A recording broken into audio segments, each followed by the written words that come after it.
All right, hi everybody. My name is Piotr Holubowicz, and I work in Photos SRE at Google. And today I'd like to share a few lessons with you that we learned when defining SLOs for our services.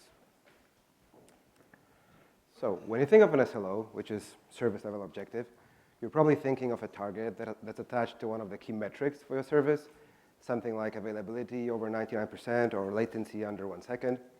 And with that, you may be thinking of error budgets and SLO monitoring and alerting and so on. But what we have found out in Photos SRE is that sometimes defining what those key metrics are and what the SLO should and shouldn't be based on is pretty hard as well. So today I'd like to illustrate that by telling you about one of the SLOs that we defined for one of our services in Photos. So here's the agenda of the talk. I'm going to say a few words initially about the service itself. Then the main part will be the process of how we started defining the SLO. I'll say a few words about how we picked the targets, and I'll try to leave a few minutes at the end for questions. All right. So the service I'm going to talk about is called FIFE. That stands for Flexible Image Frontend. And it's one of the older services we have in Photos.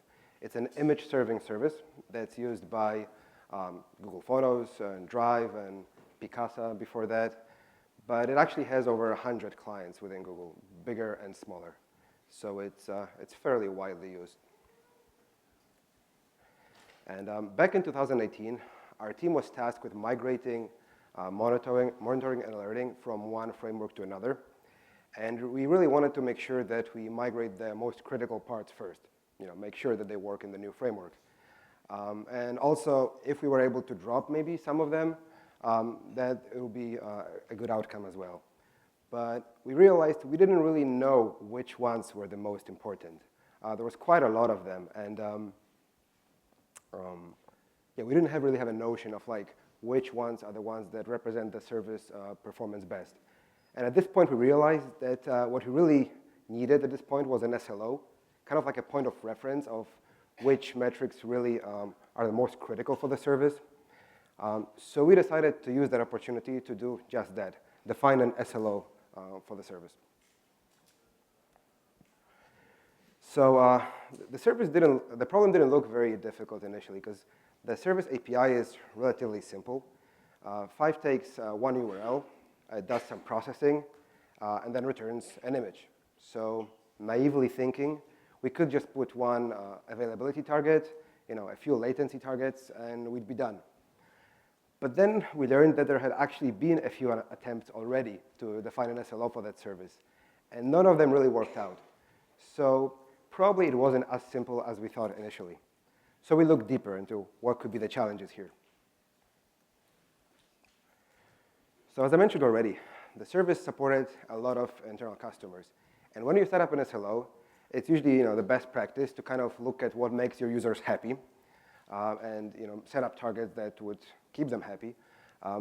But it's not that easy if your service is used by many different teams at Google, potentially many different products. And so there's many use cases which may have different expectations. On top of that, many of those customers had been using the service for many years.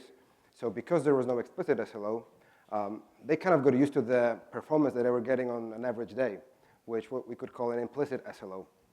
So with the ones that we were defining, we wanted to kind of respect that. And even though different customers may be getting different performance, we wanted to have an SLO that would be useful for everybody. And the customers were big Google products up to very small teams. So we were wondering whether we should maybe shape the SLO around the biggest of them, or should we treat everybody equal? They might have different kind of size and amount of traffic that they have. And finally, if we wanted to have a consensus and have our customers kind of agree on the SLO, how should we communicate and how much should we communicate with those teams? It's pretty hard to get consensus and feedback from that many different teams at the same time. So I'm going to talk now how we approach that problem. So as you realized from the previous slide, the biggest challenge we had was simply that there were so many customers, so many teams to talk to that had been using the service already. So an important assumption we started with was that if there are different teams, different customers that send similar requests to our service, they get similar responses and have similar performance for that, then maybe we could count them together into the same bucket, because from the service point of view, they really are just one use case. And with that, maybe the number of different categories or cases we would be considering would be much smaller. So we started looking into what are the different kinds of requests that the service was receiving. And even though the API was simple, there was actually quite a few parameters that the customers could choose, either during the request, when the request is made, or during setup. So the service supported 6 different metadata backends, which is where the image metadata can be stored, 3 different image byte stores. It could be used via 2 different interfaces, and the service itself had 2 different stacks for the user-facing traffic and the batch stack. There were a couple of options that the customer could choose, could put in the URL during request time and request some processing on the fly. And finally, the request could be served from cache or not. And with all those dimensions, all those parameters, we wanted to have something like no more than 10 different SLO buckets, kind of like categories of traffic we wanted to look at. And the reason is, we wanted to use an SLO for decision making. And it's pretty hard to do it if you have 100 or 1,000 numbers. And I later learned that this kind of is similar to this magic number 7 plus minus 2, which apparently is the number number of objects an average human can hold in memory. But I think it kind of makes sense in this case because we felt like the SLO is something that you should be able to get your head around. So I guess it's a good number. So let's go through some of the dimensions that I already mentioned. So the service supported 6 different metadata backends and 3 byte stores. So this could produce a number of combinations out there. But fortunately, once the customer picked a metadata backend, each of them really only worked with 1 image byte store. So this would give us 6 combinations to start with. And by the way, the metadata backend, they are usually developed by the biggest customers for their kind of product. So we felt like they represent the kind of use case and the kind of images that we were serving pretty well. So we felt like this could be the first step at kind of categorizing the traffic. And we also realized that one of those metadata backends was best effort, and that was commonly known. So there was really no SLO we were able to put on top of that. So this would leave us with only 5 categories based on the metadata backends to start with. Then there's a bunch of other categories that I mentioned. So regarding the interfaces, the HTTP versus our RPC interface, that's really a thin layer on top of the service. So we didn't feel like it's important enough to measure them separately, and we decided to just ignore that dimension. When it comes to user-facing and batch stacks, so the batch stack is for pipelines and offline jobs, so it tends to get more overloaded than the user-facing stack. And we were considering maybe having a lower SLO for that. But it's actually pretty common, at least in Google, to have a kind of best effort SLO for that. That traffic is not as important as the user-facing one. So we decided to just simplify this process and ignore the batch stack for now, just focus on the user-facing traffic. The processing options are things like you can ask the image to be served in a specific format, so it's transcoded on the fly, or you can request cropping and so on. So this might impact latency and availability, but at the same time, we felt like it's pretty hard to quantify. There's just so many different options that could be requested. And it wasn't really specific of any use case either. Like customers all over the board could just switch different options on and off. So this was, we thought, pretty hard to measure in a simple way. So we ignored that one as well. However, when it comes to caching, this is where it gets tricky. Because caching definitely impacts latency and availability. If an image is served from cache, then it's going to be served quicker. And also fewer things can go wrong in that way. But the level of cache hit rate across customers varied greatly, from 0 to over 90%. And you can imagine, comparing a private photo to like an image, like a favicon of some site, they would get different cache hit rate. And also some customers might just prefer not to use cache at all if they really want to have the freshest image at all time. So we felt like we definitely needed to include this one in the SLO, but the question was how. So we came up with a couple approaches to that problem. The first one would be to just ignore the existence of cache, kind of make an SLO, make an SLO for the worst case scenario, right? And it's not as unreasonable. There are services at Google that do that. And we actually propose, just be conservative, right? Like the cache can be dropped at any point. It's an implementation detail. And we proposed that idea, but the dev team didn't really like it too much because, I mentioned some of the customers, they have over 90% of cache hit rate. And they really depend on that performance that they're getting thanks to that. So if we were to offer them an SLO that's like an order of magnitude worse, they would either find it useless or wouldn't be very happy about it. And we, at the same time, wanted to give them the performance that they were getting. So that wouldn't be the best for neither of us. The other option we came up with was to categorize the customers depending on how much they're using cache. So if they're using cache a lot, they would get better promises. If not, they would get something else. But the problem with this is it's not trivial to come up with the bucketing, like how many buckets, categories you'd like to do there. And how do you put the customers in, and what if they move between the buckets? The implementation might be a little tricky here. So we also thought about another approach, which is to be transparent about the use of cache. So essentially say, if your request is served from cache, here's the performance that we think you'll get. If it's not, if it's a cache miss, then there's another set of targets for that. And it looks like we're being honest for the customer, but that means that the customer needs to really track how much they're using the cache to get like a simple average latency that they expect. And also this means we could totally drop the cache and we would still be within SLO because we just make no assumptions there. So it's not really that much different from the first case after all. So for this reason, we tried hard to implement the second case, the categorization. So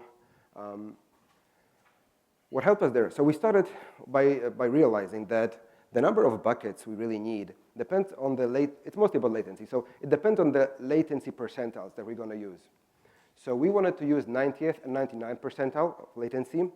So assuming no customer gets over 99% cache hit, the question essentially becomes whether the customer hits the cache more than 90% of time, in which case the 90th percentile would represent a cache hit, or they use the cache less, in which case the 90th percentile represents the performance of getting the image from the backend. And the second thing we also discovered is that how much the cache is being used is pretty strongly correlated with the metadata backend that the customers are using.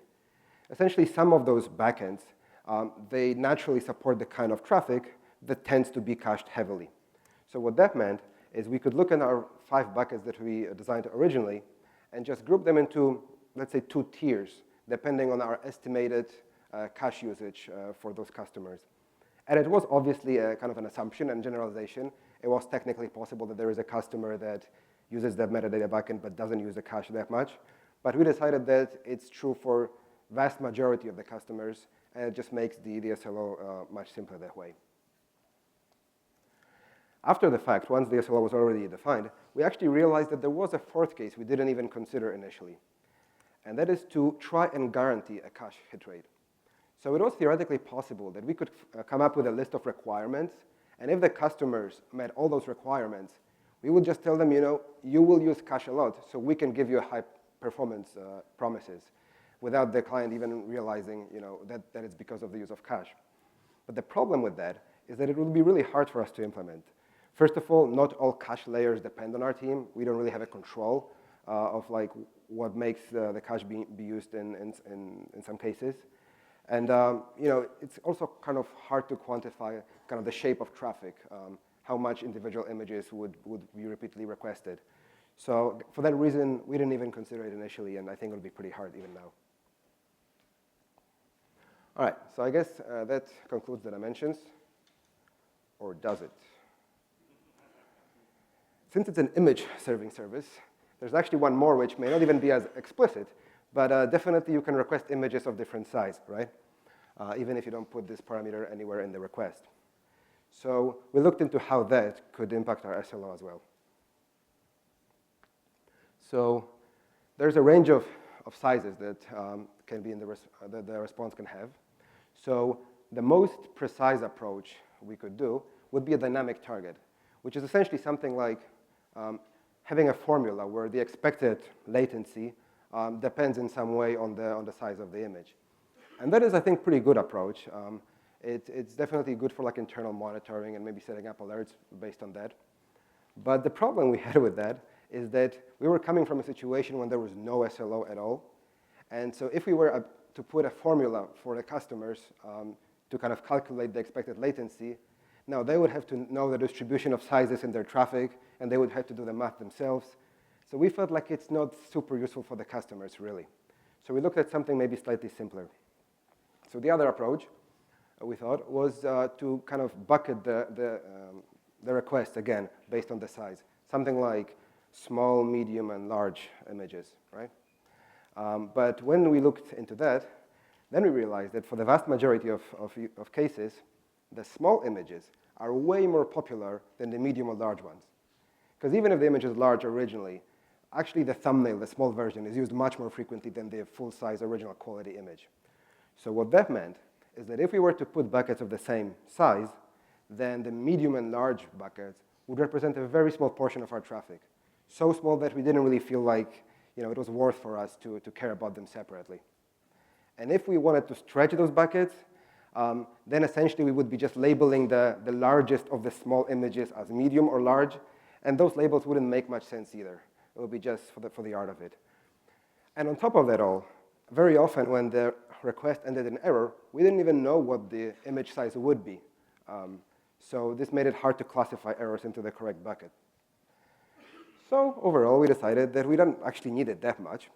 And if you wanted to measure the long tail, which would presumably be composed of the larger images that take a little more to fetch, then we would just rely on the 99th percentile of latency. And if we wanted, we could even add 99.9 percentile to capture the longer tail as well. So with that, we ended up with 5 buckets, depending on the metadata backend that the customers would be using. And we grouped them into 2 tiers, depending on the expected cache usage. And then we wanted to pick up the targets based on the performance that the customers were getting already, assuming there were no complaints at that time, so they were happy with what they were getting. So we measured the availability and latency for each of the buckets. We added some margin, and then it turned out that within each of those 2 tiers, those numbers were pretty similar, really. So at the end, we just picked one number for each. And even though we were measuring it per bucket, we only had like 6 numbers to present and to care about, which I think is as simple as we were able to get. All right. So it took us around 2 months to get the SLO defined and agreed by everybody. Then we implemented SLO monitoring, and we backfilled it with historical data to make sure it accurately represented the performance of the service. Then we published the SLO and announced it to the customers. We then took another few months to implement SLO-based alerting, and we wanted to be really sure that the coverage is good, even though the alerts may not be as granular as some of the previous ones were. And when we were happy with that, we eventually implemented also a black box SLO, which would be an SLO that's measured much higher in the stack, which wouldn't be as detailed as this one, but would allow us to capture any outages that might happen before the request even reach our service. So kind of looking back on the whole process, I think the most part was to make crucial decisions, conscious decisions about which dimensions were important enough to include in the SLO and which weren't. And we had some discussions about it, about, for example, not putting any biggest customer specifically in the SLO in a separate category, or not breaking down by image sizes. But I think in the end, it really worked for us, because we got simple monitoring that allowed us to prioritize engineering decisions and compare the service performance with other services. We were able to reduce the number of alerts we had, and the ones that remained had really a good signal-to-noise ratio. And we finally had an explicit SLO that was easy to read and understand both for us and for the customer. So altogether, I think it has worked out pretty well for everybody involved. Thank you.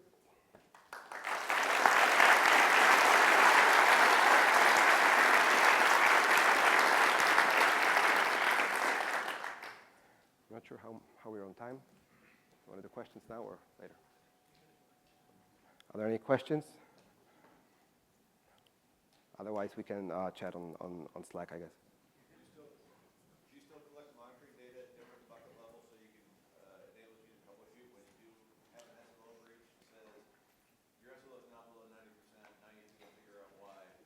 So do you have observability and metrics that say it's response time for a large object is different than a small object, is different than bucket 1 versus bucket 2, whatever, those kinds of things?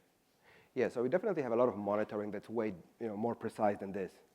This is kind of most useful for when you have an outage, for example, you would be able to tell which customers were impacted and how much. And also kind of making sure that each of the metadata buckets, each of the group of use cases is served equally, even though it may have different amount of traffic being served. But we definitely have a lot of monitoring where whenever those alerts would fire, we would take a look and see what's going on based on latency and errors and what kind of errors these are and so on.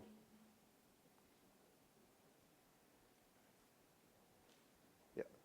What was the most surprising alert that didn't make the cut after you did all this analysis based on SLO?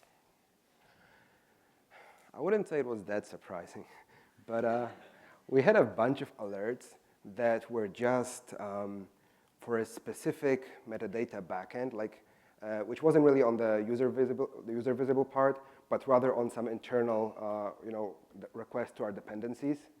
So we were alerting rather not on symptoms, but on the causes. And they were not very actionable very often. So we were pretty happy that we thought this would replace them pretty well. Yes? So you calculated the SLO you have monitoring, and now you know whether you're hitting or not hitting, but what do you do with it? Right. So this is useful. So I was mostly happy about the alert quality. That's for one thing, that it got better. But it's also useful, whenever we have an outage, say it's caused by one of our dependencies, the question becomes how serious was that for us? So this allows us to tell how much it affected, because some customers have high cache hit rate. Even though there might be an outage in the backend, they might not actually see too many errors. So this actually tells us what the customers see. And also that's pretty good for frequent small outages, right? Where you might think nothing serious has been happening in the last month. But then when you add all of those together, you're actually seeing that on some of those buckets you're below your SLO. So you should take some action.